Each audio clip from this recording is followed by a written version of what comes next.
Hi, welcome to my channel 0 to Genius in Commerce and Accountancy classes. நம்ம பார்க்குறது Day 7 Commerce Revision of Level Standard Sole Proprietorship. So long questions பார்த்தீங்கன்னா explain the characteristics of sole trader. So 5 எழுதுனா போதும். Ownership by one man. So ஒரே ஒரு person தான் who's going to handle. So இதுக்கு introduction நீங்கள் ஆல்ரெடி sole trader படிச்சிருப்பீங்க. அந்த ஆன்சர் நீங்கள் எழுதலாம். Freedom of work and quick decision. So யார்கிட்டையும் கேட்க வேண்டாம். அவங்க தான் தனிப்பட்ட ஒரு ஆள் இருக்கிறதுனால அவரே டிசிஷன்ஸ் ஈஸியாக எடுக்கலாம். யார்கிட்டையும் கேட்க வேண்டாம். அன்லிமிட்டெட் லைபிலிட்டி நம்ம அங்கே படிச்சிட்டோம். ஸோ அன்லிமிட்டெட் லைபிலிட்டின்னு ஒரு பிஸ்னஸ் அசெட்ஸ் நீங்கள் பிஸ்னஸுக்கு லோன் வாங்கியிருக்கேன் நீங்கள் அடிக்க முடியல அப்போ உங்கள் பர்சனல் ப்ராப்பர்ட்டிலேருந்து நீங்கள் அடிக்கிறது தான் வந்து will call unlimited liability.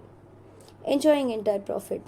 So enjoying ENJOY enjoying entire profit. Enjoying entire ப்ராஃபிட்னால அவர் தான் தனியாக இருக்கிறதுனால எல்லா ஒர்க்கும் அவர் தான் என்ஜாய் பண்ணுவார். எல்லாமே பிஸ்னஸ் எக்ஸ்பேன்ஷன் இருக்கும், ப்ராஃபிட் இருக்கும், எல்லாருமே அவர் தான் என்ஜாய் பண்ணுவார். ஆப்சன்ஸ் ஆஃப் கவர்மெண்ட் ரெகுலேஷன்ஸ், நிறைய ரூல்ஸ் அண்ட் ரெகுலேஷன்ஸ் எதுவுமே இருக்காது. அதனால ஆப்சன்ஸ் ஆஃப் கவர்மெண்ட் ரெகுலேஷன்.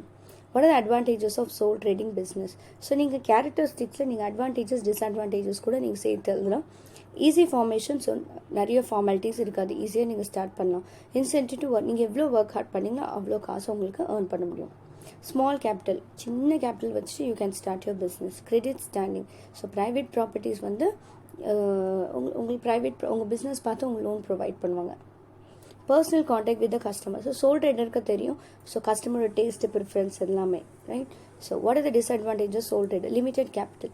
அதே நீங்கள் பார்ட்னர்ஷிப்பில் பார்த்தீங்கன்னா இன்னொருத்தவங்க உங்களுக்கு எக்ஸ்ட்ரா போட்டு நீங்கள் பெருசாக பிஸ்னஸ் ஸ்டார்ட் பண்ணலாம். அதே சோல் ட்ரேடர்னா ஒரே ஒருத்தவங்க தான், கேபிட்டலும் லிமிட்டடாக இருக்கும்.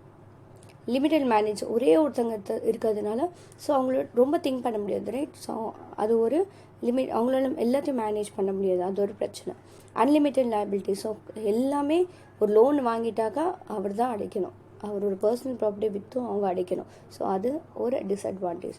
லேக் ஆஃப் ஸ்பெஷலைசேஷன், அவர் எல்லாத்துலையும் எக்ஸ்பர்ட்டாக இருக்க முடியாது. சிலதில் எக்ஸ்பர்ட்டாக இருக்கலாம், சில முட்டாளாக இருக்கலாம், அது ஒன்று. ஹேஸ்டி டிசிஷன், யார்கிட்ட டிசைட் பண்ண முடியாமல் இருக்கிறதுனால ஸோ அவர் ஒரு சில டைமில் அவங்களோட டிசிஷன் வந்து தப்பாகவும் போகலாம், ரைட்? நெக்ஸ்ட்டு Day 8 வீடியோ நம்ம நெக்ஸ்ட் வீடியோவில் பார்க்கலாம். இந்த வீடியோ உங்களுக்கு பிடிச்சிருந்துச்சுன்னா லைக் பண்ணுங்கள், ஷேர் பண்ணுங்கள், சப்ஸ்கிரைப் பண்ணுங்கள், மற்றவங்களுக்கும் ஷேர் பண்ணுங்கள். Thank you all.